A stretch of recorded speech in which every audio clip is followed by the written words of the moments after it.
first feature film, Ingirinde, and we can take the conversation on from there. Thank you.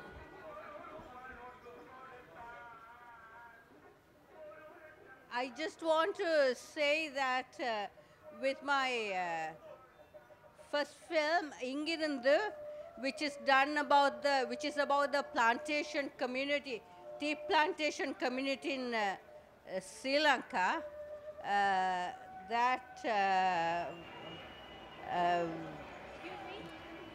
Excuse me. Excuse me. Can you switch off the mute?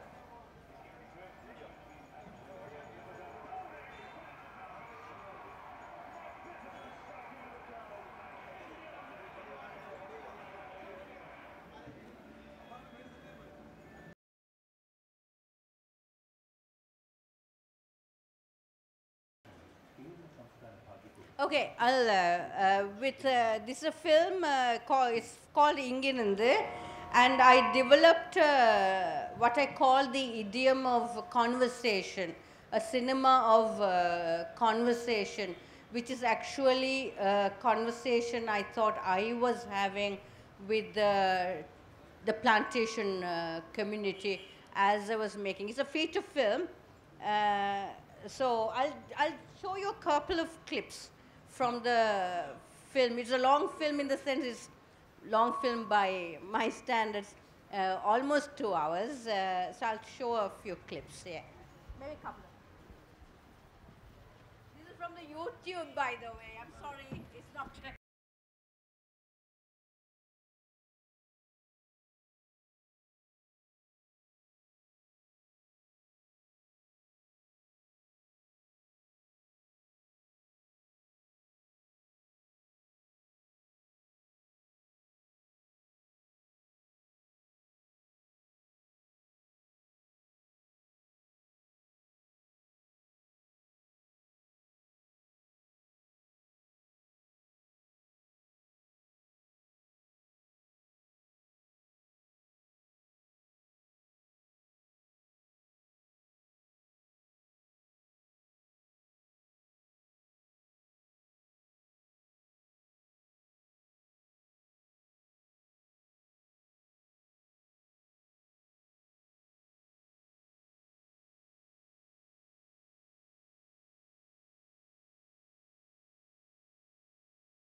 Rex Periyasamy marries Kantilata. What happens next? ඇයි අපි මිනිස්සු නෙමේද? අපි අනාථයෝද?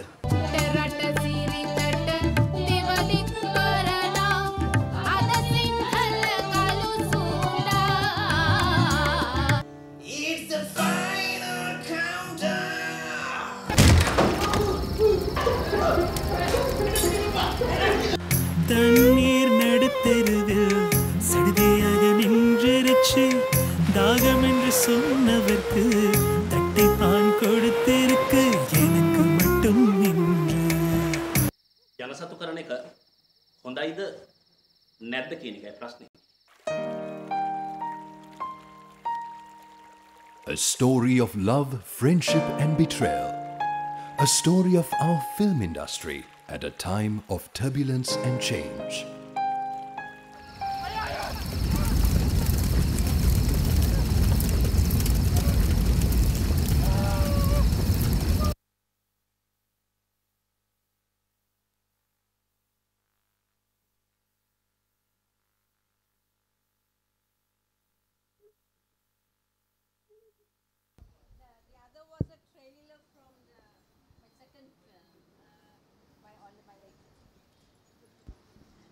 The other one was a trailer from my latest film, which is also my second feature film, right? So, Sons and Fathers. Thank you, ma'am.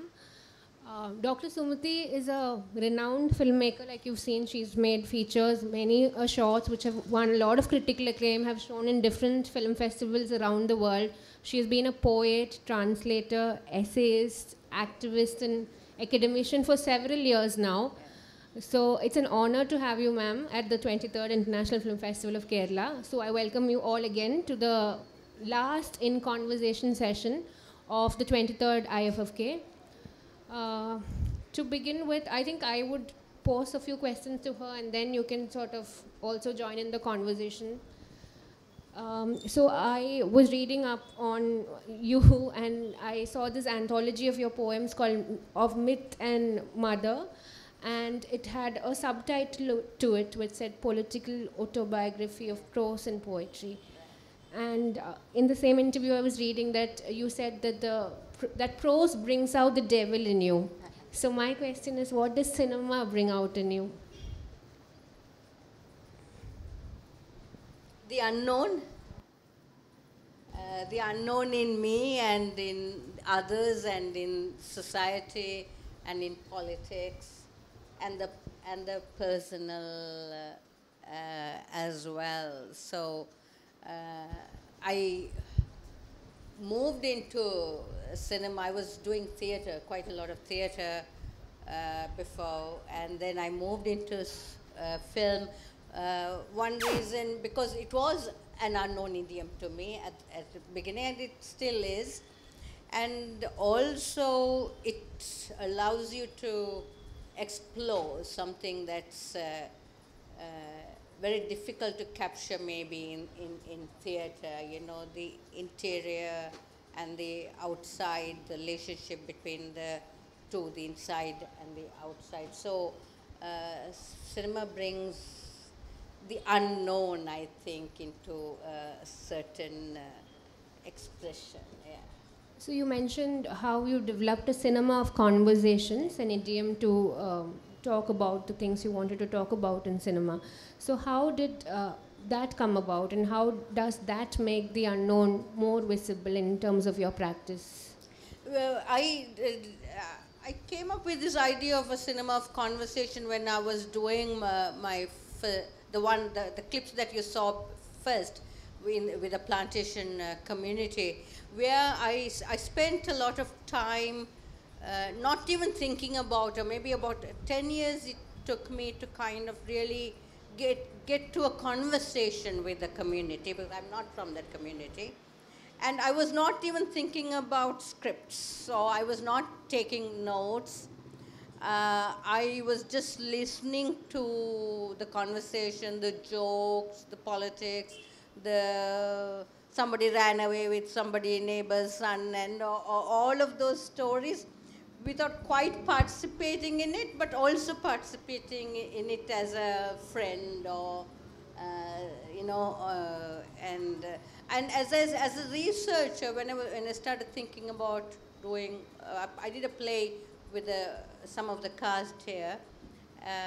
I also was asking them critical questions. I was not only observing. I was also asking them challenging critical questions. Do you think whether that is right or something? So I don't like you go and do research and do a film, but you also become a critical actor within the film. So that's a kind of, so for me it's a conversation rather than just observing something and reproducing it. Yeah. Talking about conversations, I've watched your second feature, the Sons and Fathers, and one thing that really struck me was it talks about the Sinhalese film industry. I mean, that was one of the threads of the film. For those who don't know, it's based on this one musician called Rex Periasamy, and his life sort of unfolds in a non-linear fashion. At a time when politics is sort of becoming more militant and extreme in Sri Lanka. And one of the most interesting layers of the film for me is that Sinhalese film music drew so much from Tamil music directors and Tamil theatre traditions of music. And that layer for me seeps into the whole of the film, because that porousness of identities and cultures is there in love, in desire, and all aspirations in the film. That is the most interesting part for me in the film. Can you tell us a little more about it? Because it's all the more relevant for us in India today, because cultural nationalism is becoming more and more extreme, and identities are sort of clung on to, whereas you're making a poetic call to look at identities as porous. Yeah. So this was very important. The Sons and Fathers is my first Sinhala film. I speak Tamil and I usually work in that in the Tamil language. But this became a Sinhala film because it is a Sinhala about the Sinhala Sri Lankan film industry, and I mean, in the early stages, in the formative period, almost all the theatre owners, the producers, even some of the actors, the musicians, the directors, all were like Tamil or Muslim from the country, and had close association with the Chennai industry, Madras industry. That, and with growing nationalism in Sri Lanka, and this is both Sinhala nationalism and Tamil nationalism, this dialogue and this interaction has got really forgotten. And there is a real need, and the Sri Lankan film industry reinvented itself as the Sinhala film industry, forgetting this past. Only the people involved in it from an earlier generation, they knew, but the younger generation, the younger filmmakers have no idea of it. So when I started researching it, I talked to a lot of people, and I thought there's a very subtle, there's no revolution in this film, but there's a very subtle idiom of pain and suffering and love that brings the two communities together, that you can't even talk about it, in very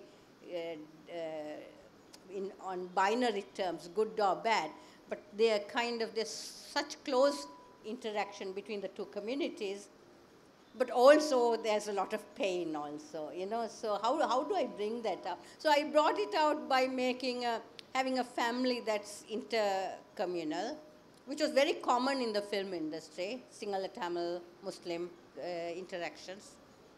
But that doesn't mean it was always okay, that the relationships did not get, they did not suffer. Yeah, so I'm glad you picked up on that, yeah. And also we have had a war going on, so all of my films have a certain background of the war. They kind of take place in that backdrop. That's something I cannot quite forget. You know, maybe my next film might not have anything, but even then it'll be difficult for me to take that out because that's part of our landscape. Yeah. Talking about war, and since violence was an everyday reality for you both, you know, in your everyday and around you, what was the challenge as a filmmaker? Because to show violence and, you know, and hatred with violence, it's a very difficult and also very burdensome task, I feel. So, what were your questions or things that you grappled with? Yeah. My question, the question that I had for myself, and which makes me sometimes difficult filmmaker also, is not to have bad Sinhalese, good Tamil binary, you know. I mean, it's so easy in talking about the war, to have these clear distinctions, and that's something that I don't think exists. It's not purely a political decision. I think there are tensions and hostilities, but there is something else. There's an undercurrent of politics there. So how do you bring out that subtlety and bring out other issues also? So people make films about war where Tamils means all about suffering. There's, you know, they're all good or they're all suffering or whatever, you know, and that's for me very boring. It doesn't take you any further, and it also makes the Tamil community just suffer and suffer and suffer more without showing any kind of hope. Yeah. Did you face any kind of, you know, censorship in the fact that there could be threats in terms of even when you were writing or when you made films about, was there any self-censorship, or like did you face any threat? I mean, you see, when you have been shooting in a war situation, there's always a certain amount of, okay, will I be able to do that shooting scene on the road? No, so what shall I do? I'll do it here. So you're always circumventing, you know. So even before somebody tells you, actually for Ingirundu, Ingirundu was like a guerrilla film in the sense, it's not the government, but the tea companies did not give me permission to shoot.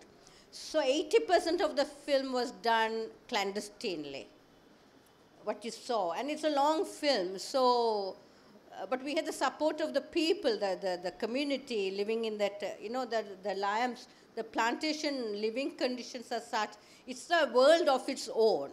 So you enter like this, and then you get into the houses and the plantation. So it can be quite sealed off. They are not mixed with the rest of the community. So, so there was surveillance, but I somehow managed. I mean, that's a long story how I did it. So it was the companies that I had the most trouble with, not so much. But other things, as I say, you always think, okay, where am I going to shoot? What am I going to do with certain scenes? How are we going to get permission for this? And there are ways to do that.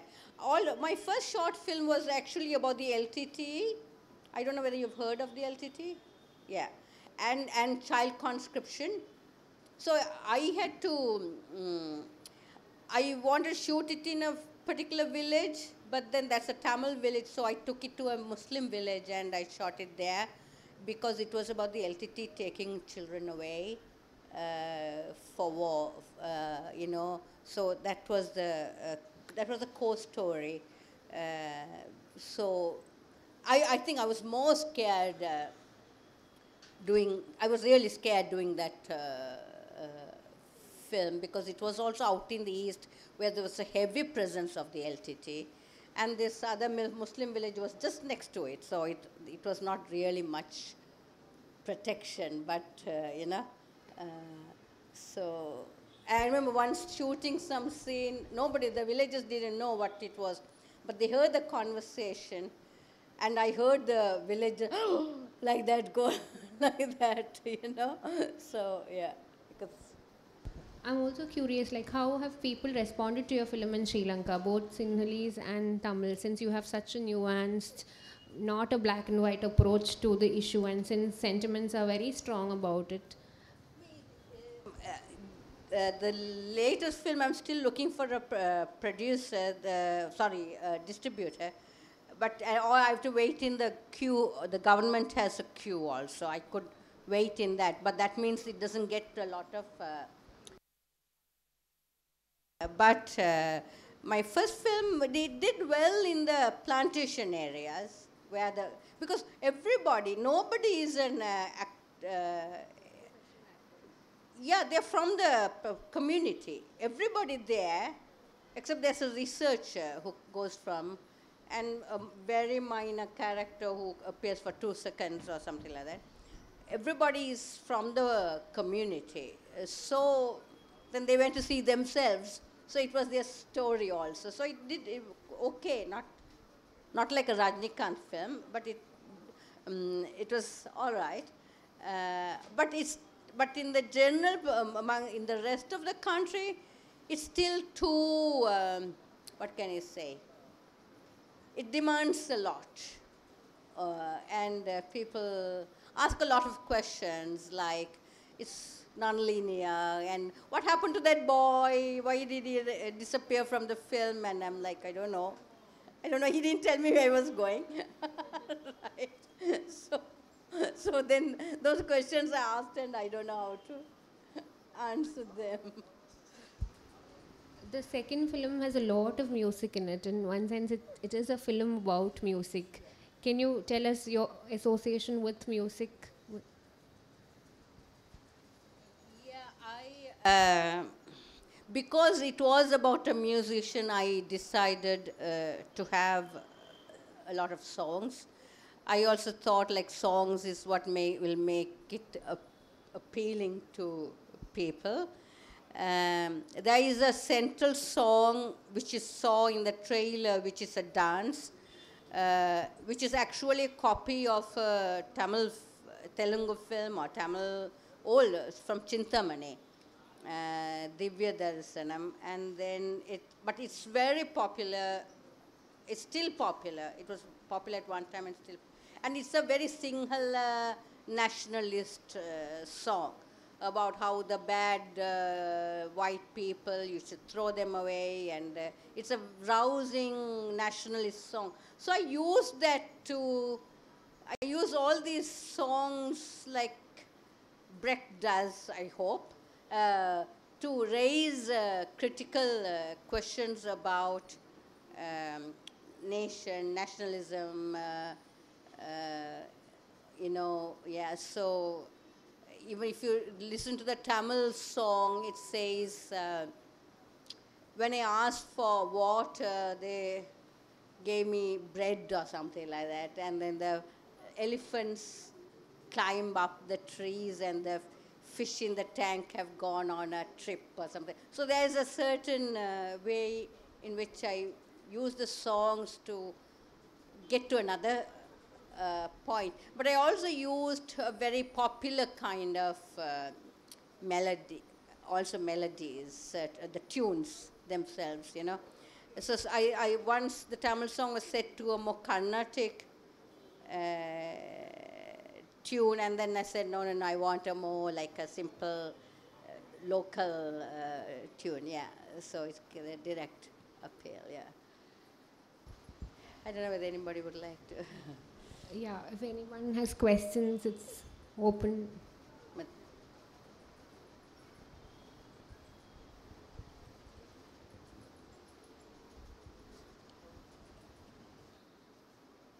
Good afternoon, madam. I'm Suresh Kumar from Online Media.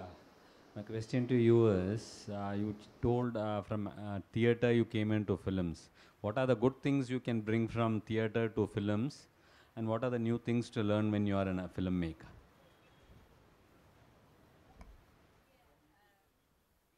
People tell me that there is an element of theatre in my films.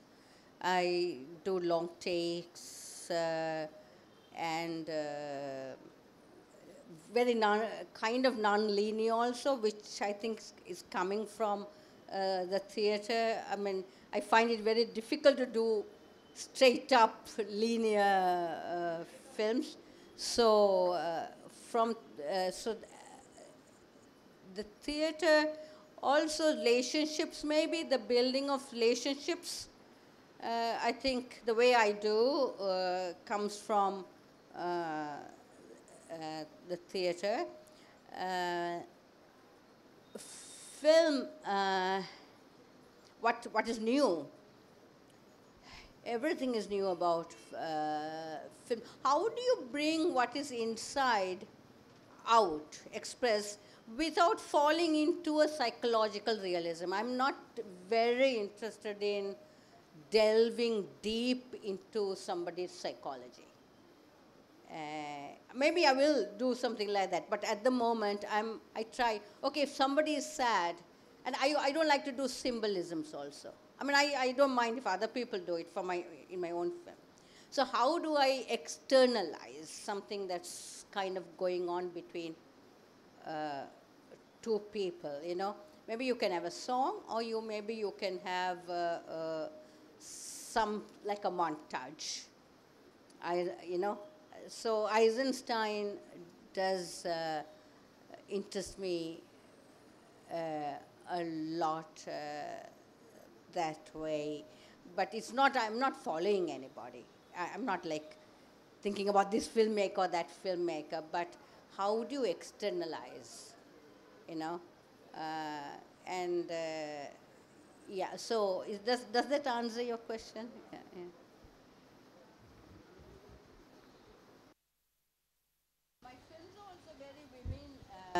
Even though this latest film is called Sons and Fathers, it's still quite women centered.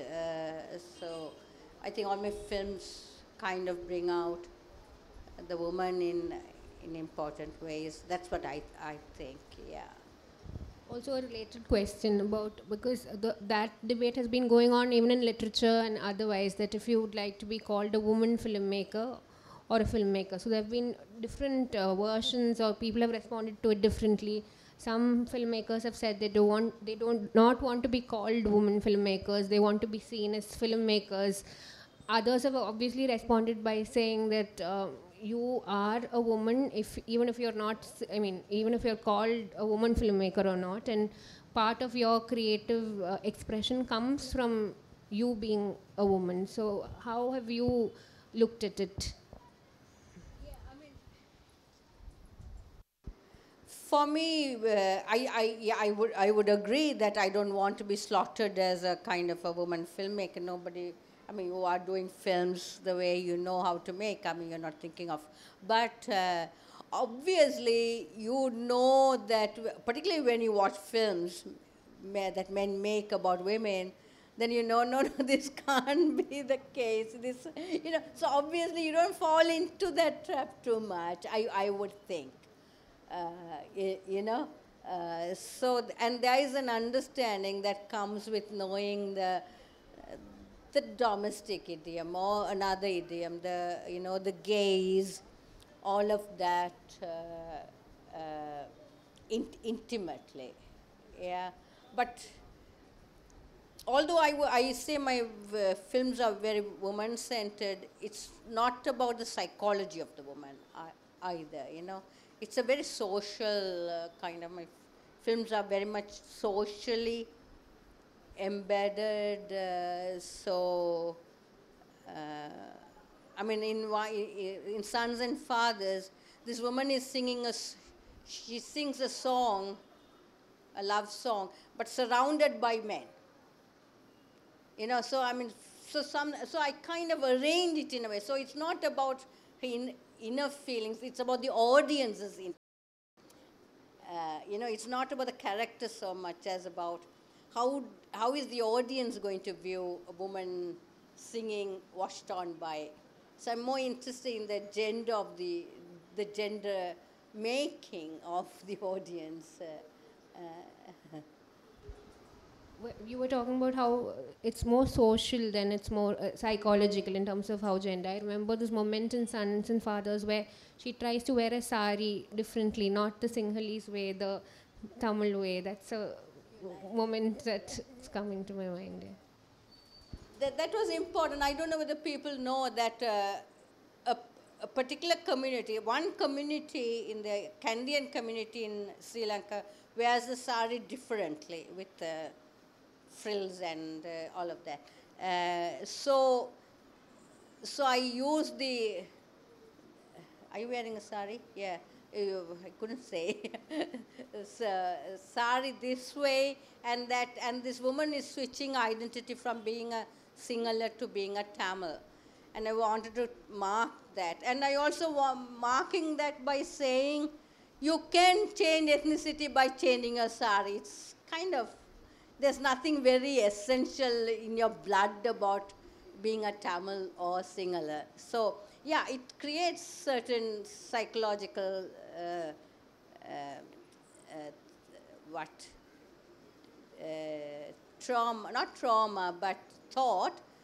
But you can change your identity by changing your sari. So I kind of play with that. So that scene is no music. She's just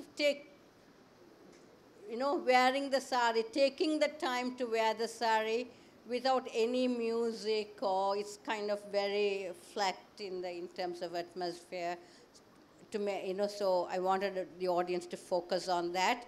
And by doing that, think about what they think about identity, what the audience thinks about identity. So my films are kind of about making the audience think. Yeah, I'm glad you kind of focused on that. Yeah.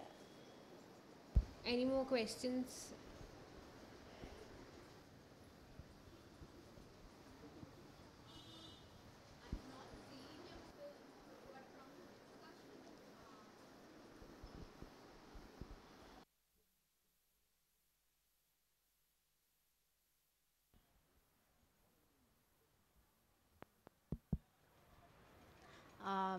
I'm a reporter. I've not seen your film, but from the discussion uh, about how you've decided not to choose black or white, uh, rather bring out the nuances. Uh, it's uh, I think media consciously have chosen sides. Uh, Various issues, the Tamil issue also and Kashmir, in each of those issues, media has chosen sides. And I believe one of the reasons why uh, it does that is because one side is the smaller fighting side and the other is a bigger fighting side. So naturally the smaller fighting side should be supported. They are the ones who are more oppressed. So was there any criticism for you from the Tamil Yeah, sometimes, but in Sri Lanka, the Indian scene might be a little different. We had in the Tamil community, we had the LTT as the dominant faction, and there was a lot of criticism of the LTT from within the Tamil community, right?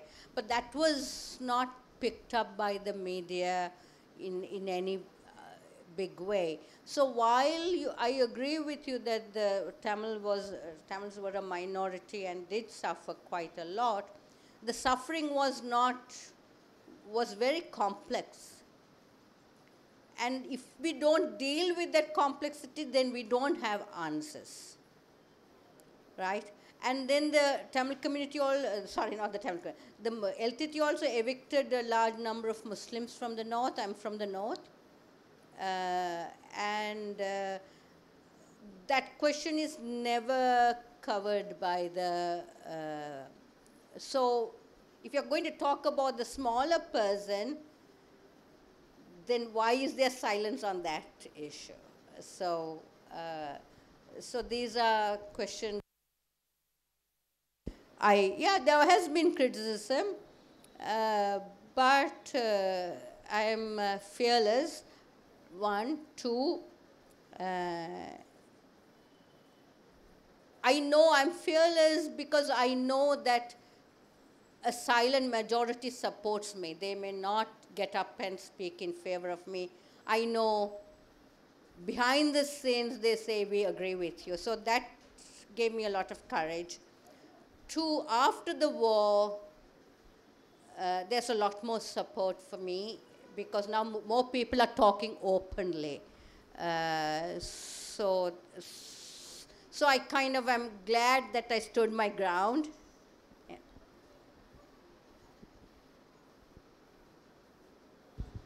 Also a related question, because you were saying how it is, you know, you could switch identities if you wanted to. It's not something that's, you know, so fundamental inside your skin. But is it that easy for some, people who've been through experiences that are, I mean, where their fundamental identity is drawn from traumatic experiences of living within space that's, you know, where they're a minority. So Yeah. No, it's not easy at all. And in the film, you can see that it's not easy. And that's the tragedy. It is as simple as changing a sari, but once you think the sari is so important, then it becomes a tragedy. So it is not simple at all. No. And that's the sad part of it. You know, I mean, what are we fighting for in the end? So, yeah. Yeah, you had a question?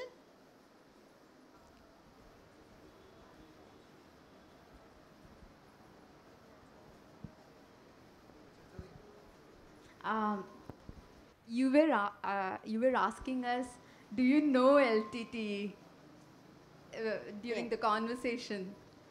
Why did you ask that? Because everyone should be knowing. I just wanted to make sure that people did know. I mean, there might be.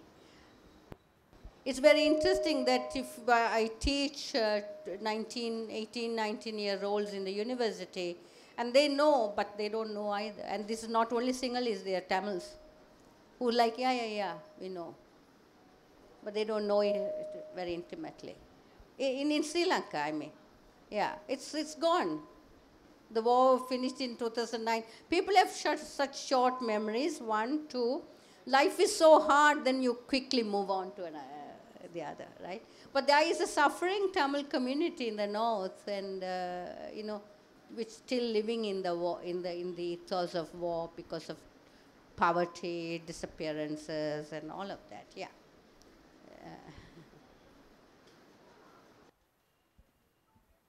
Ma'am, I have just a simple question.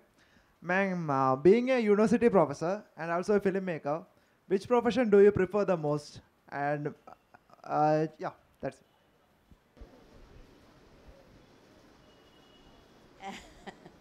One is my bread and butter, being the professor.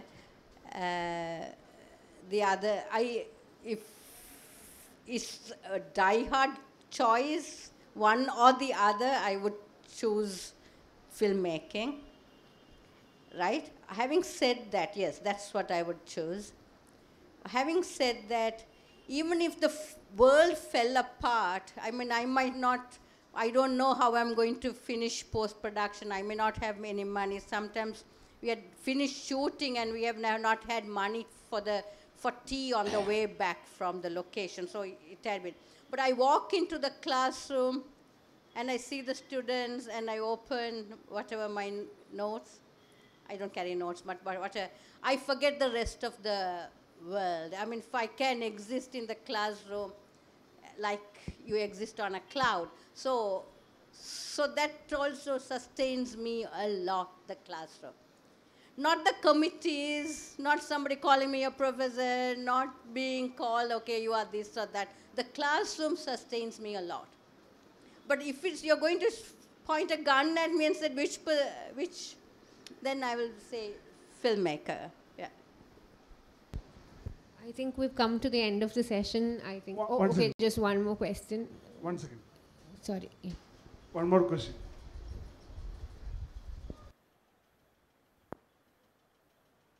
Tamil இடிஞ்சதா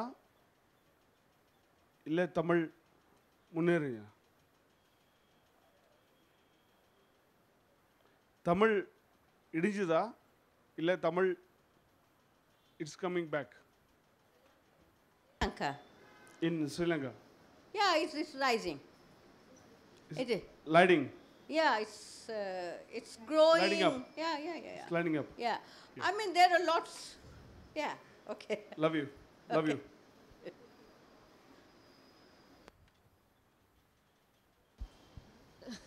Okay, on that note, we end this session. Thank you so much, ma'am, for this lovely session. Hope to see you back with your films at IFFK and hope you can exist like a cloud in your classrooms forever. Thank you. Thank you, everyone. Expect such a crowd on the last day, just before the final show. So thanks for coming. Thanks for your questions and everyone else's and the technical team. Thank you.